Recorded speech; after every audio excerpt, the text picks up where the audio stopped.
दोस्तों, क्या कोई पार्टी जो चुनाव से ठीक पहले टूटने की कगार पर खड़ी थी, जिसके नेता बगावत कर रहे थे, जिसके पार्षद सड़कों पर उतरकर प्रदर्शन कर रहे हो, वह पार्टी कुछ ही हफ्ते बाद पूरे राज्य में 126 सीटें जीत सकती है क्या? कुछ न्यूज चैनल्स पर 114 है तो किस पर 125 है।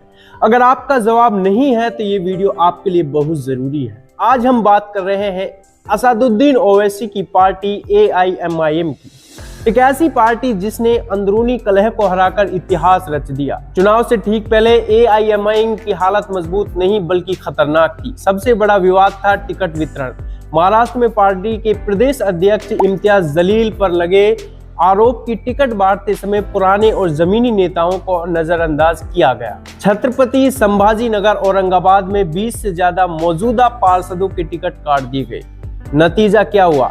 इस्तीफे हुए, सड़कों पर प्रदर्शन हुए, पार्टी कार्यालय के बाहर नारेबाजी भी की गई। कुछ नेताओं ने तो यहां तक कह दिया कि हम निर्दलीय लड़ेंगे लेकिन चुप नहीं बैठेंगे। ये वही दौर था जब राजनीतिक जानकार कह रहे थे AIMIM इस बार खुद की दुश्मन बन गई। यहीं से बदलती है कहानी, क्योंकि अब आता है ओवैसी फैक्टर। पार्टी नेतृत्व ने महसूस किया कि अगर अभी कंट्रोल नहीं किया तो महाराष्ट्र में बनाई गई पूरी राजनीतिक जमीन हाथ से निकल जाएगी। तभी मैदान में उतरते हैं असदुद्दीन ओवैसी और उनके भाई अकबरुद्दीन ओवैसी। लेकिन यह एंट्री सिर्फ भाषणों तक सीमित नहीं थी। फुट मार्च किया। ओवैसी खुद नाराज इलाकों में पैदल चले, कार्यकर्ताओं से आमने सामने बात की और सीधा संदेश भी दिया। आपसी लड़ाई में हम हैदराबाद के बाहर जो पहचान बना रहे हैं उसे खुद ही मिटा देंगे। और एक शब्द का सबसे ज्यादा जो प्रयोग किया गया, इत्तेहाद यानी एकता। यह सिर्फ इमोशनल अपील नहीं थी, यह damage control plus political strategy भी थी। अब आते हैं सबसे अहम पॉइंट पर।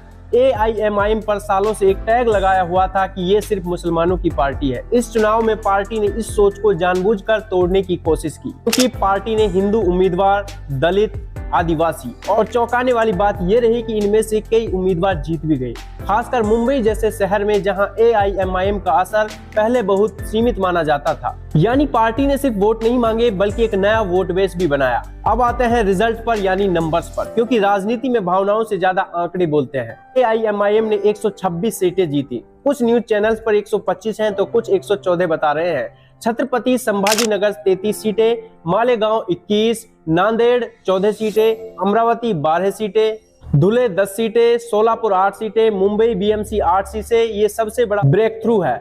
नागपुर 6 सीटें, ठाणे 5 सीटें। आपके लिए बता दूं कि ये सिर्फ एक स्टेट की पार्टी नहीं रही बल्कि पूरे देश की एक बड़ी पार्टी बनकर उभर रही है। अब जरा दिमाग को घुमाकर या सोचकर देखिए, जब कोई पार्टी अंदर से टूट रही हो, बगावत झेल रही हो और फिर भी राज्य भर में फैल जाए तो इसका मतलब क्या होता है? वोटर सिर्फ पहचान नहीं, परफॉर्मेंस भी देख रहा है। AIMIM ने साबित कर दिया कि अगर संगठन संभाला जाए, संदेश साफ हो और रणनीति जमीनी हो तो सीमित माने जाने वाली पार्टी भी मुख्य धारा में जगह बना सकती है।